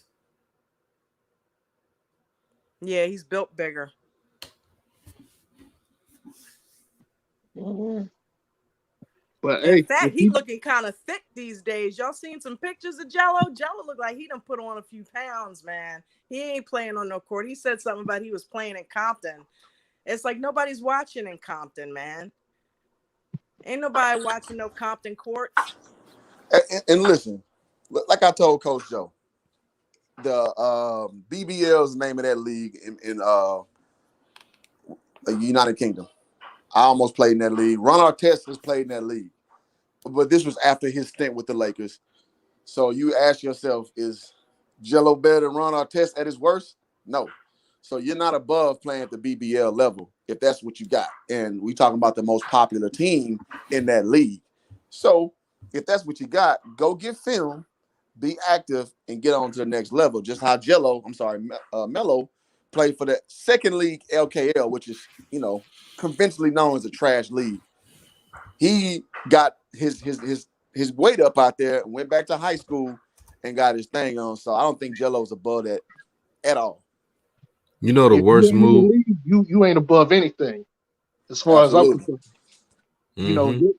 You're trying to get into the league. So unless you're working to get into the league, I don't want to hear it. You better go play on whatever team is willing to take you. You ain't got to play long. Just play a year. If you do good, somebody else will take a look at you. Besides, your last name is B-A-L-L. Thank you. Oh my The God, minute, if Jello Ball gets on a court, it don't matter where he's at. People are gonna go watch just to see Absolutely. what. Absolutely. and sometimes I don't think the ball boys understand the business aspect of it because LeVar knew exactly what the hell he was doing all these years. Yes. Why did you Even, sour Puma? like there's not another athlete in America where they could not play for 2 or 3 years to get signed. It's going to be big news, except for a Ball family boy. Yep. The minute it don't matter, Jello signs the deal, they'll be talking about him on First Take. And you're going to play exhibition games against better teams because they're going to want the exposure. So you got to think bigger than the league. Right. You got to think about the opportunity. I don't care if the Afghanistan Bombers want you. Go out there and hoop. And do your thing. And some of those teams got ex-NBA players. And I can't remember who it was in Australia, but they was like, hey, LaMelo can hoop. You might end up playing against a former NBA player, and they still got connections too. They might be like, hey, man, he can play.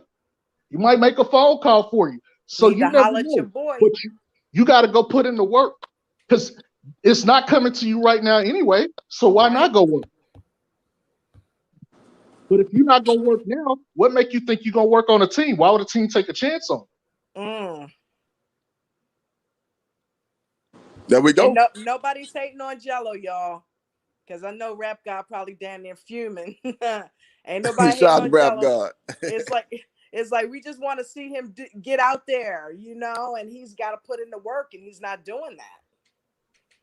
And I like Jello. Yeah, me too. I think Jello has the potential to play in the NBA, but nobody's going to give it to you. I don't want to take it here, but I'm going to have to take it here. You black, man. you got to work for it. You can't just expect it's going to be handed to you just because of Lonzo and LaMelo. Right. Like, you want to differentiate yourself anyway. You don't want to be, that's just his brother.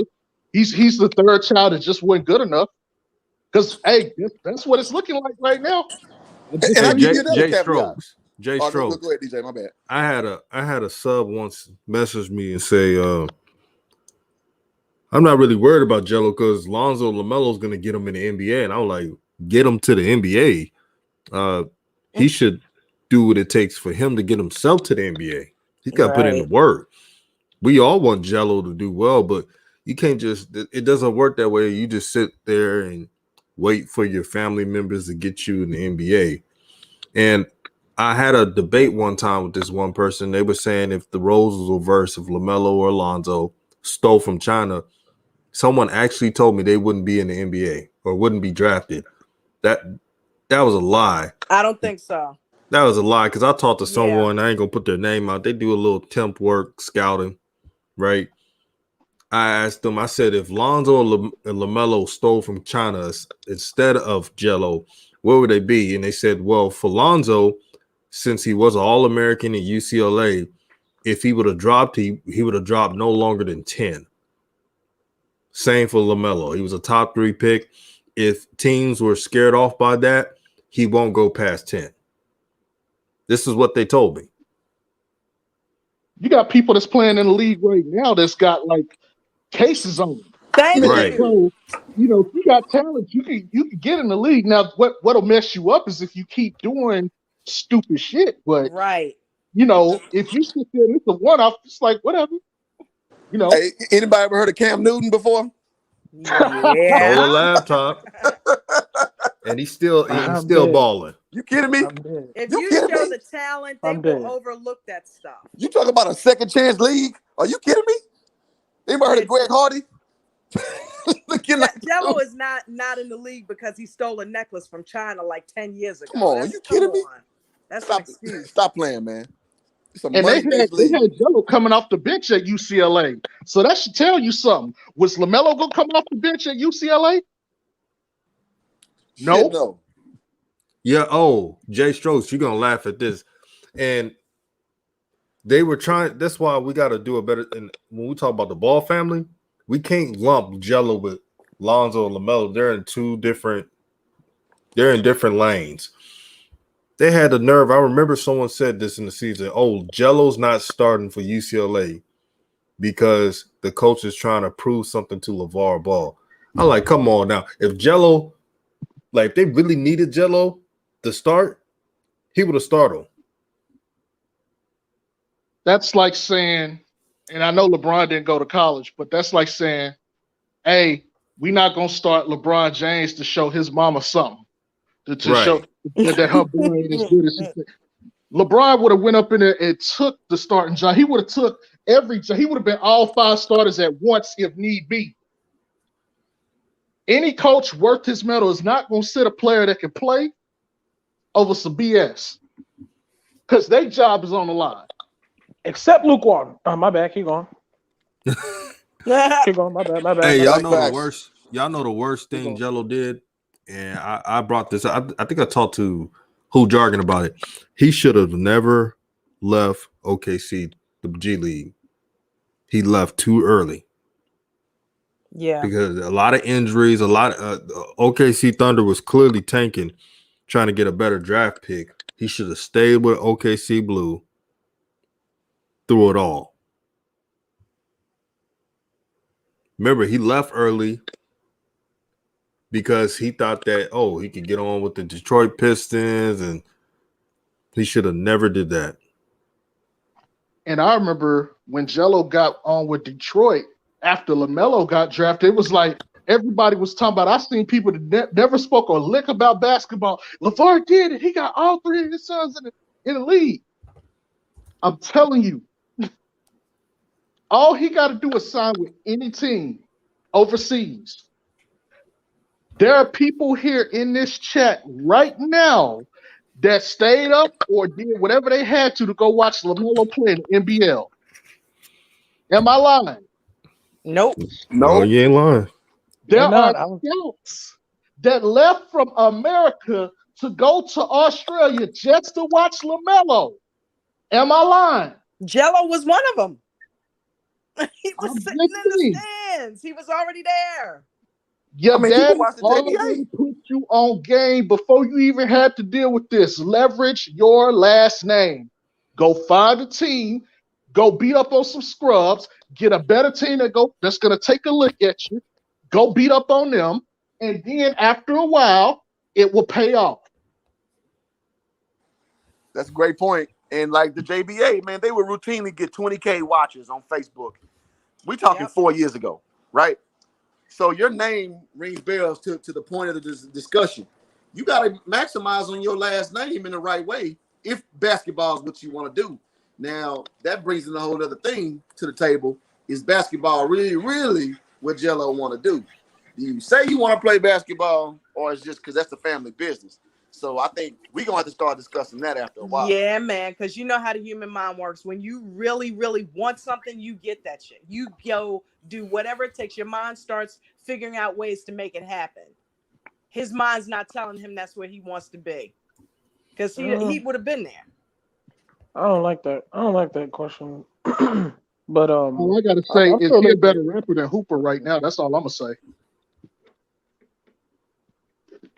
Well, I'm gonna say this: playing basketball at a high level, a lot of these dudes do not like basketball like that. Yeah, they don't like basketball like that. Yeah. It's a job. It's because that's what's gonna pay them. That's what everybody expects out of them, so they do it. So don't underestimate the fact that some dudes just don't love hoop like that. They don't love football like that. It looks like it because they're really good at what they do. But if they had their choice, they would be doing something else. So don't think that that's poppycock or like basically nonsense. Because a lot of dudes are like that. Speaking of which, Shannon Sharp even offered to train Jello as a tight end to get him in the NFL. And Shannon Sharp still tight with a lot of teams. So even if it's not basketball, he had a whole nother path. Yep. He bringing a whole nother sport to the game. Boy, y'all gonna be pissing off some folks, man. Hey, their emotions is their problem, not mine. See, that's facts. But that's the worst thing. And I love the Ball family. The worst thing that the content creator ever did was lump him, Jello, with the brothers and expecting the same results. See, my family, the youngest brother was the bona fide athlete. He was the one going D1. I didn't try to go around and say, well, I didn't make it Division I in football because they were out to get me or something like that. I never said stuff like that. The youngest was better. Older brother, same thing. The oldest was better. I can relate to Jello because I'm a middle child. So I know how it is. Wow, that's deep. Yeah, and that's why Jello has a lot of fans. A lot of fans of Jello are middle childs themselves. They were never the favorite. And look at you here on YouTube killing it. Oh, thank you so much. I remember my father, when he was alive, told me, he's like, son, you could be happy about your life. Because what I would do was, what's the word? Kind of live vicariously through my younger brother because he's so successful doing all this great stuff. That's all I'll talk about. I'm like, you see that? This and that and that. And Pops was like, son, you doing good too. You just doing something different. You got to big up yourself. It's a great point. Stop bigging up your brothers. You got to find your purpose. Right. That was the best thing they ever told me. And even though my brothers, my older brother and younger brother, they're married with kids, they got a good life. And I told them, man, y'all the lucky ones. And they told me, no, bro, you're the lucky one. You got no kids. You live on an island. You get to chill and do your own thing. So that's when I knew, like, wait a minute. Everything my father was saying was right. You don't know who got it. Like, who got it made? They're like, oh, you got it made. You don't know what people dealing with. That's right. So what I'm saying is Jello got to enjoy being Jello, but he also got to learn that, hey, if you want to make the NBA, you're not going to do it under your brother's name.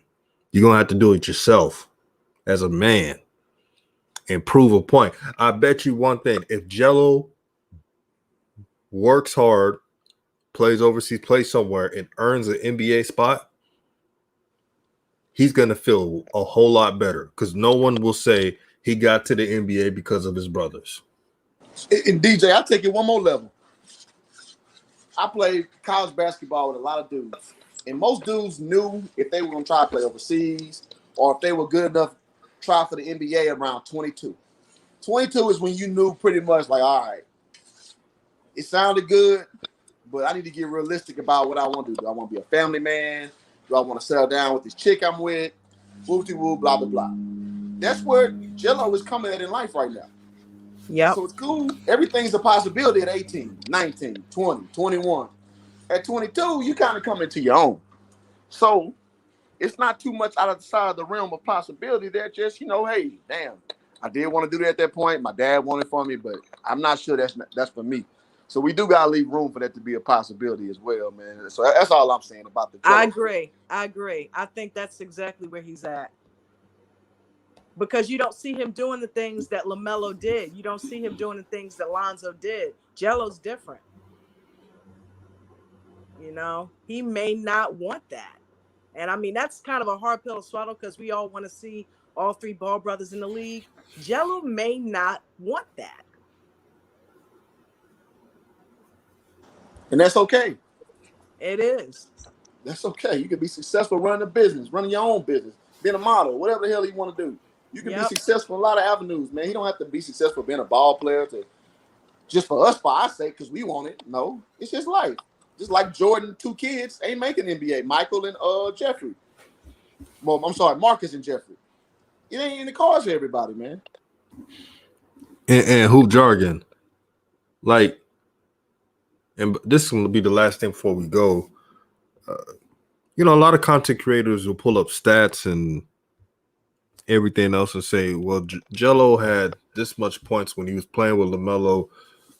That's not how projections work, man. It's just like in Texas, right? There's 5A and now there's 6A. There was big time scorers and in certain divisions, right? Scoring 30 or 40 points per game. But they never made the NBA. Because when you don't fit that prototype, if Jello was taller, if Jello was 6'8", I say 6'9". If Jello was 6'9", like he was a son that needed to be 6'9", or 6'10", or 6'8". The way he plays, because he doesn't play like a shooting guard. Yep.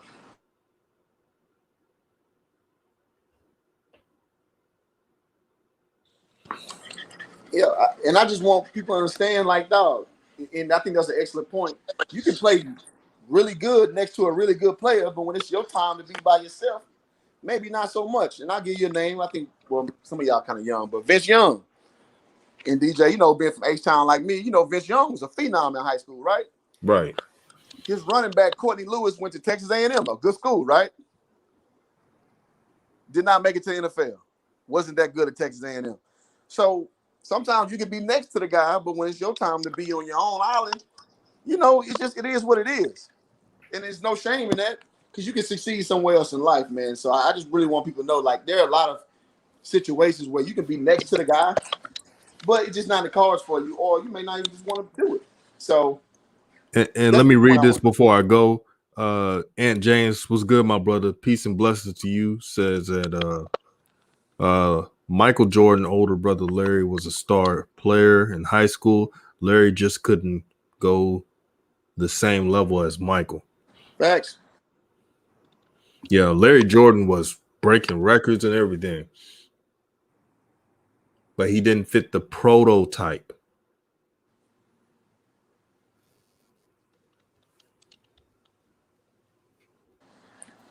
Yep, he was short with hops. Short dude with hops. Mm-hmm. And for Jello, I remember I said that Jello wanted life already. They're like, what do you mean? He's already wanted life. You got a bag. Yes. You got, beautiful chicks with him. He's living a life. Mansion, money. He's winning. So I'm not going to be one of these buffoons that say, oh, that LiAngelo won't make it until he's in the NBA. I'm not going to do that. He's already made it in life. That's the most important part. And last thing I'll read before we go, Terry in the chat says Jello won it because he's been told the same story that LeVar been telling Zoe and Melo since they were babies. We'll see what happens with Jello. Hopefully, trust me, if Jello makes the NBA, I'm happy. Everybody in this panel is going to be happy. But like we say, you got to put in that work. Well, it was a good show today. Thank you all for joining. We got to do this more. J Strokes, Rave Kingdom, J&J Video, Hoop Jargon. Yes, sir. Any last words? Yeah, I need to come up with a design like all y'all. I feel out of place. I just got a picture of me up here. Y'all all got y'all icons and shit. Y'all famous as shit. JS. I just want to say, J&J, holler at me. I'm going to send you something I need a request for. And DJ, as always, thank you for having me on the platform. Close to being monetized. So, if y'all want to rock with HJ, sub to your boy. And thank y'all for listening. That's all I got. Close to being monetized. So, if y'all want to rock with HJ, sub to your boy. And thank y'all for listening. That's all I got. Peace out, everybody.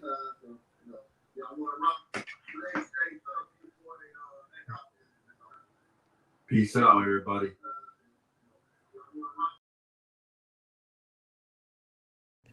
Let me tell you something.